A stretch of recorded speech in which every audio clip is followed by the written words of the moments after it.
Atin naman po makakapanayam si Kapitan Carling Castro ng Barangay Yuson. At meron po siyang nakikita at ipapakiusap sa DPWH District Office dito po sa Nueva Ecija. Hinggil po dito sa ginagawa o nire-rehabilitate na flood control sa Palestina Creek. Magandang hapon, Kap. Magandang hapon din po, sir. Opo. Ano po ba yung inyo pong parang imumungkahi dito sa DPWH? Kaya po nandito po tayo ngayon, sir, dahil po dito sa nakikita namin, dito sa forma na ginagamit nila ngayon. Yung labasan po ng tubig, pasukan tubig. Itong labasan na ho ng tubig na ito na base sa sinasabi ni engineer na ikanya ay ito lang ang luang. Opo, 3 meters. Mayroon na itong dati na paapaw nitong sapa na ito. Sa tagal na ho namin na nakatira ho rito, alam na ho namin yung volume ng tubig ho na dumadaan dito, pumapasok dito. Kaya ito, pagkatingin ho namin dito, masikip po itong ginagawa nila na ito na nakaporma. Opo.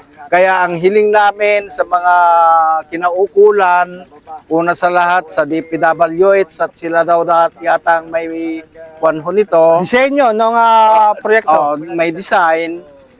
Kung maaari lang po sana, kaya inagapan po namin para hindi po masayang yung gagastahin natin. Baka mamaya hindi mag-click itong gagawin nyo. Kung maaari, ito pong nasiminto na ito, itong pagitan na ito, kahit yan lang hungluang na yan.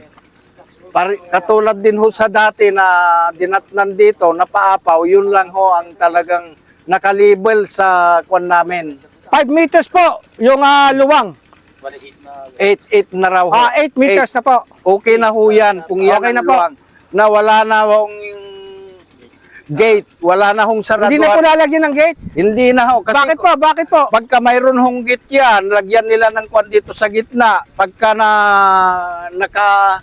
pagpadami yung mga water lily at saka kangkong ho dyan sa sapa, pagka lumalim na yung tubig at maihangin dito, maibara, ay malulubog ho yung barangay Bagong Baryo.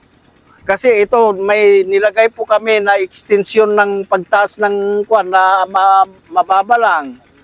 Nung nabarahan ho ng mga kangkong at saka water lily, nalubog na ho sila. Kaya binagbag ho yung nilagay namin na kwan dito. Kaya iyan, tested na talagang wala nang reklamo, wala nang maapektuhan. Itong side namin na ito, kaya kami nag-react ho.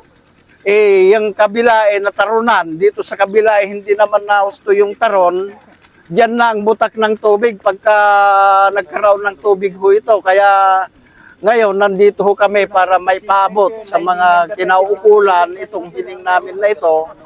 At hindi pa huli ang kwan namin. Ngayon at gumagawa sila, hinihiling namin na kung maaari, ipaabot na sa DPWH at sila raw ang may design ho yata rito. Opo. Kaya kung maaari, luwangan ho sana sa mga boss dyan sa DPWH para sa ganon, wala hong maapektuhan ho dito sa nasasakupan namin dito. Para may silbi itong ginawa nating project, yun ang talagang nakalibel sa kuwan namin dito, bukid. Wala hong maapektuhan. Pati yung sinasabi nila na mayroon pa raw yatang imbornal na ilalagay sa magkabilang gilid ho ba, engineer yun? Kahit wala na ho yun, ito lang ho, sapat na ho ito. Kasi yung imbornal na yun, kung mabarahan din ng kwan yun, wala rin silbi ho yun. Opo.